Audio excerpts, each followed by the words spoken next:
to my very first story. Government has commenced the second phase of its repatriation exercise to evacuate Ghanaian citizens from South Africa. So this afternoon, some of them arrived at the Accra International Airport. About 150, close to 200 arrived. Yes, and then it's so exciting when we get to hear that our sisters and brothers who went to South Africa, and due to the whole xenophobic attacks in South Africa, they need to return back, and like sometimes they need to find shelter and all that. They are returning back home. And it's good to see that they are coming home in good shape and nothing has happened. Yeah. Though 2 people have been lost already. Yes, government is looking into that. Will definitely give us updates. You know, the foreign ministry is always updating us on everything that is happening. So you can join us live right now on Facebook, PLUZZ 899 FM for the video. You can see the video of the citizens coming in India. I don't know who printed the shirt, but they have these shirts on that have the president's face, President John Dramani Mahama, his face on the shirts. They are with their kids, and you could see that they are all excited to be coming back to the country. And I mean, like I said earlier, I'm excited. So it's a good thing that they are coming back to be with us. Yeah, in the country. I mean, they were asked to go back, so they are going back home. Back. Yes. They're going back home. But about a little update on the whole South African story. Ghana or the government has secured 200 jobs for Ghanaians returning from South Africa. I'm going to bring you updates of that when I come back again with news bit. But it's a lot of good things are happening coming out of this. So Foreign Affairs Minister Samuel Kwentsiwaa has also said that no evacuated Ghanaian from South Africa is on a wanted list. And he's also confirmed that Ghana has been vindicated as South Africa confirms the identity of the slain victim, slain citizen, that is Bashiru Isaac, who was in South Africa. Yes. And so just like I said, a lot of good things are happening, and the fact that when they call on the government and they call on the foreign minister, they listen to them and they pay heed to their tears and their cries, and then they evacuate them peacefully and bring them back to the country. And even the fact that they are going to provide jobs for them, that is what I am so much excited about. What do you think, Joe? Yeah, I think it's a good, update. It's only right that we get to call on our government when we are in need, and then we get a positive response from them as well. Because our citizens, no matter where you find yourself in the world, once you are in need, the first call is to your government's facility, that is mostly the embassies, and then they relay the information to the presidency, and then you look forward to some of these outcomes. If it doesn't happen, it becomes a bit of a struggle and a problem. But if there's a response, it means we have a listening, government. And I love the fact that we are mentioning government and not a party, as you rightly mentioned. Exactly. Those who have the T-shirts printed with the president's face on there, I'm sure it's accompanied with a Ghana flag. And when they were going to evacuate them, they didn't say party Ben our support. They didn't do that. I'm sure if you're a Ghanaian and you're out there, you need help. They and you reach out to the government, they will definitely come to your aid. Now, Chairman Wontumi is still in the trends because they are still why? Oh no, I'm just trying to look. We are not trying to look for anything. So I can cue it. Yeah. So he was brought before the Accra High Court in the ongoing Exim Bank case. So the Ashanti Regional Chairman of the NPP, Chairman Wontumi, was brought before the Accra High Court in the ongoing Exim Bank case, where he is accused of fraudulently acquiring and using 4.3 million cedis loan intended for an agricultural project. And so if you join us right now, you can see the video where he was being taken to court. Yes, you can see him in the car being escorted by the police to the court. This story, So people were like, oh, they thought that everything has ended. The fact that he's been sentenced and then he's behind bars for the illegal mining case, but not knowing more was to come because of this particular Exim Bank case.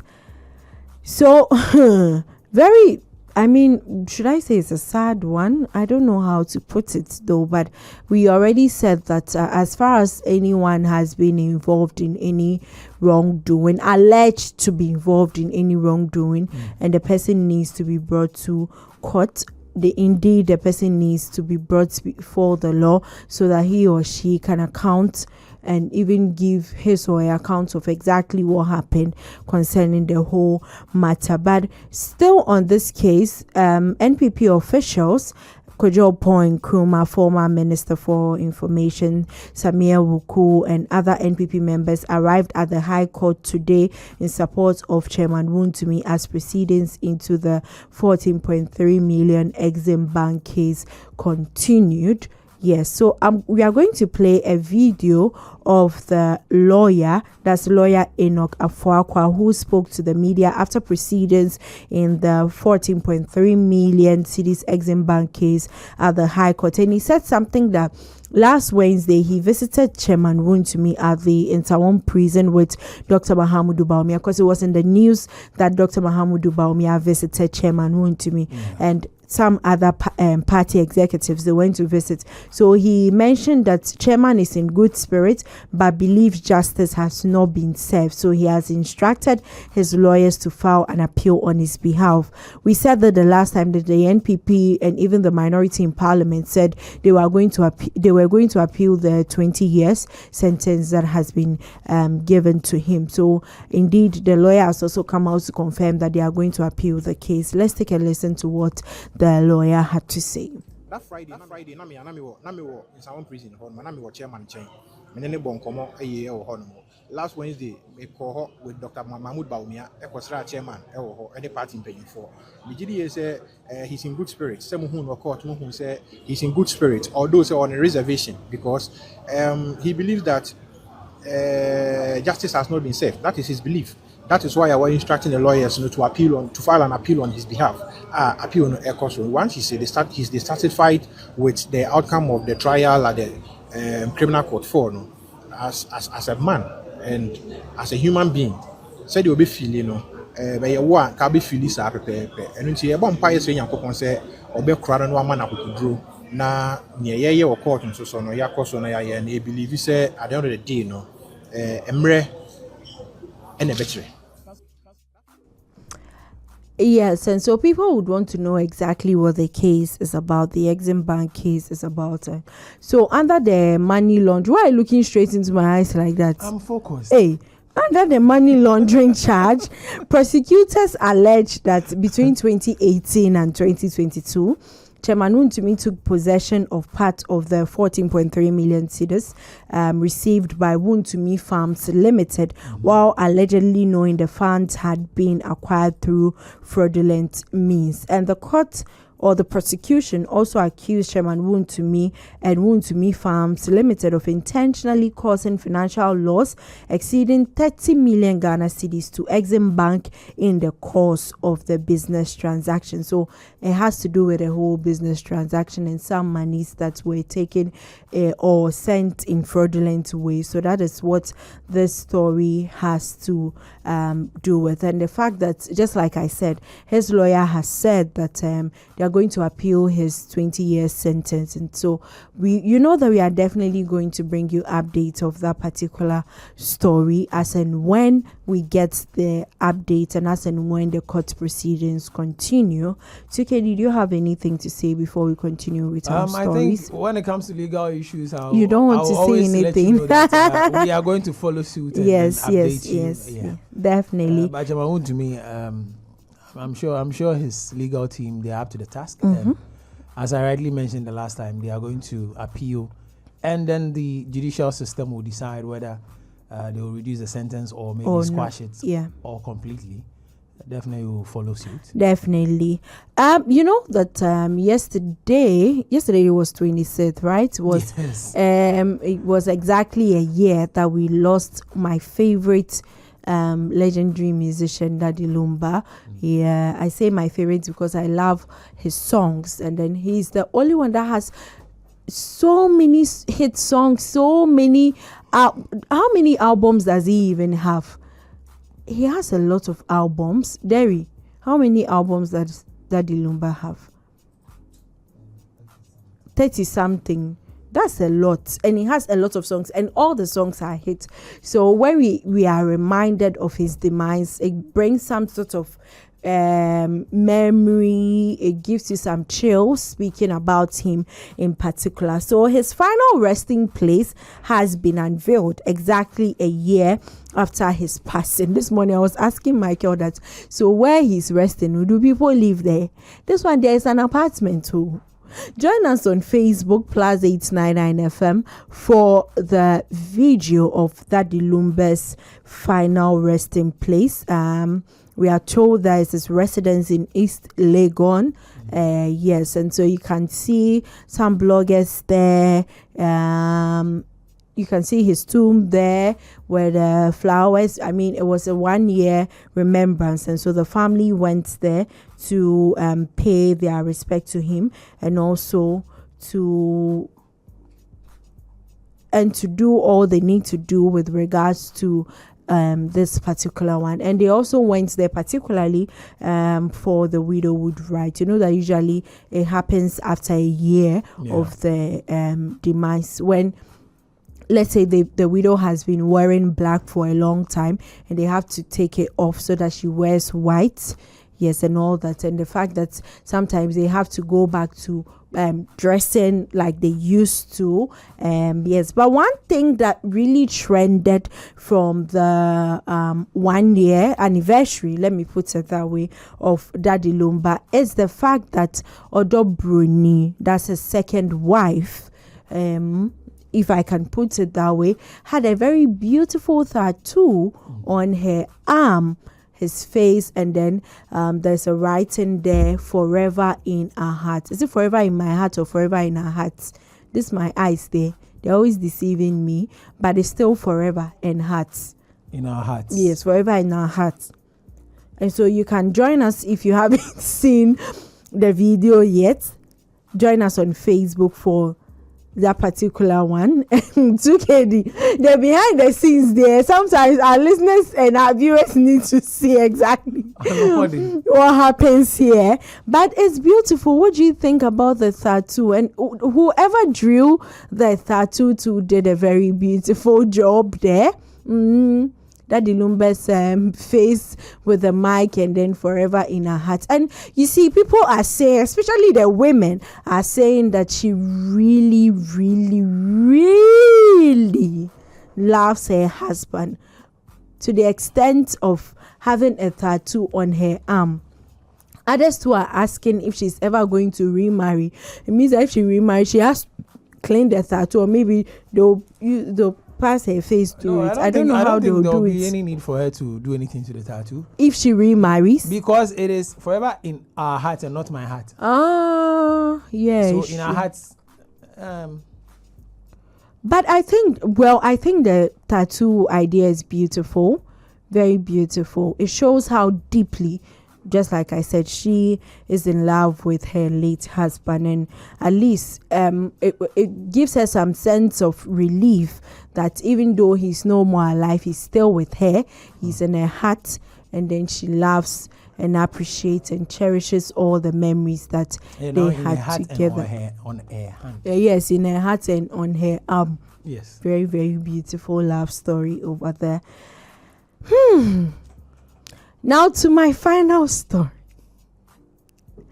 Shatta Wale and Stonebwoy are in the trend. They are at it again. Why? We were all there, as if I'm narrating a story, and we saw a video going. So should I give you a drum roll? Brim. Shatta Wale says that Stonebwoy. Gilbert, you're listening, right? Shatta Wale says Stonebwoy. Yes. Afro dancehall Stonebwoy is his small boy. Why did he say this? We don't know. Let's listen to what he said. Stonebwoy is my boy. Stonebwoy used to be with me. He used to come to where my first room I rented. He used to call me daddy, come to me and, stuff like that. But when he started getting into the media and, it's like, you have talent. Oh, no, you're even better than Shatta Wale. Stonebwoy comes into the studio right now. Are you cool with him? I'm cool, but he can't watch me. He can't look at you in the face. No, he'll fall down. Wait till happen. No, like my spirit is too big for him. When you meet people that their spirit is too big, You understand me? And me, I'm too confident. You understand me? I'm not the fake type. You understand me? But with things he says, he doesn't follow it. You understand me? And me, things I say, I follow it. When we say we are coming to beat you, we are coming to beat you. We are not coming to play there and coming to ask you what is your name. You understand me? So he knows me well like that. Stonebwoy is my boy. Stonebwoy used to be with me. He used to come to where my first room I rented. He used to call me daddy, come to me and, stuff like that. But when he started getting into the media and, it's like, you have talent. Oh, no, you're even better than Shatta Wale. Stonebwoy comes into the studio right now. Are you cool with him? I'm cool, but he can't watch me. He can't look at you in the face. No, he'll fall down. Wait till happen. No, like my spirit is too big for him. When you meet people that their spirit is too big, You understand me? And me, I'm too confident. You understand me? I'm not the fake type. You understand me? But with things he says, he doesn't follow it. You understand me? And me, things I say, I follow it. When we say we are coming to beat you, we are coming to beat you. We are not coming to play there and coming to ask you what is your name. You understand me? So he knows me well like that. And with things he has said, he feels if he meets me one-on-one. You see, Stonebwoy, I've been telling people, like sometimes when I see him, I feel bad. Because I feel like he hates Samini. He doesn't want, and Samini will be bigger than I say, which bigger we are talking about? You boy don't know. Now Samini is no more. The next thing is Stonebwoy.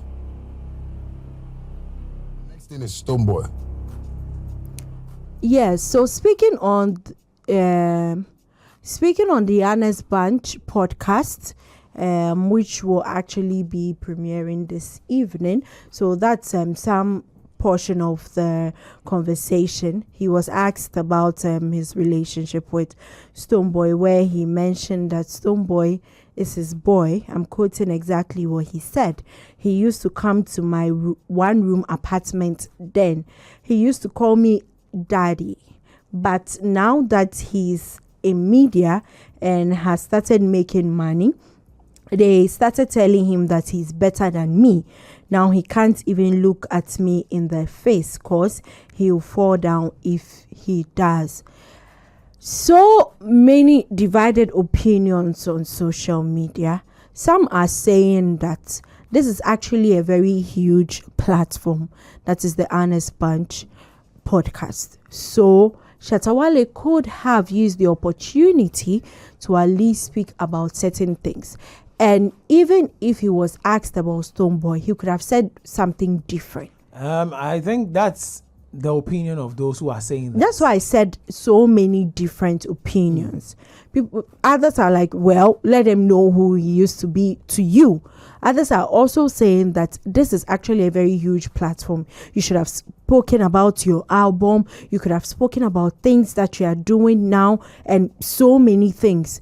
Because someone compared it to a recent interview that Stonebwoy also had, where he was asked about Shatta Wale, and then he brushed the whole thing off. He didn't specifically say some of the things that Shatta Wale said in this particular one. So people are like, it's not really necessary, to say that he's my boy. He used to call me daddy. It is necessary. Ask me why. Why is it necessary? From a business point of view, show business is an interesting space, and some of these things really help both Stonebwoy and Shatta Wale, no matter how you look at it. Because one, you see the statement Shatta Wale made. He was my boy, or he's my boy. He used to call me daddy. I've accommodated him before. He said he used to come to my one room apartment. Okay. He didn't speak about accommodation. Okay. So that was me, paraphrasing and there was a bit of misquoting in there. But basically, I'm saying they've had a relationship before, and now things are not, rosy between the two of them. But business-wise, it is perfect. Because one, Shatta Wale also mentioned in the video that when Stonebwoy started getting into the media, people, made that comparison that, you are talented and Shatta Wale and all that. Someone will be like, okay, let me go and listen to Stonebwoy. Let me go and listen to Shatta Wale and compare what the purported media people told Stonebwoy and see for myself what is happening. That is the two of them getting some streaming numbers up, in there. Is that the only way we can get streaming numbers? Can't we find different ways and means of doing this? Listen, Obiane in the formula. Okay. This is Shatta Wale's formula, and it is working just fine for, them as well. Because as I mentioned, definitely there's somebody who's going to discover Stonebwoy and Shatta Wale through this piece of interview, the bit that he posted. You rightly mentioned they are yet to put out the full interview, which means definitely there are a lot of other things he spoke about that we are going to discover. And so we should hold our horses and then enjoy the entire episode that is about to roll out. Okay, so as Stonebwoy saw the video, or maybe he was tagged or someone drew his attention to it, he replied, he responded, he tweeted on X, he wrote, "The last time you saw me, you hugged me like an obsessed woman. Aren't you tired of lying?" 2KD. Yeah. Is this how obsessed women hug? So this hug is actually from the football event where the president asked that they hug, and then they hugged. So he reshared this on his X page and wrote, just like I said, "The last time you saw me, you hugged me like an obsessed woman." And people have been speaking about that one too on social media. I don't know how an obsessed woman hugs, but it looks like it's going to be a very long week. Today is just Monday, and this is how we've started our Monday. It's going to be very long, because definitely, as Stonebwoy has posted this or written this on his X page, Shatta Wale would definitely respond.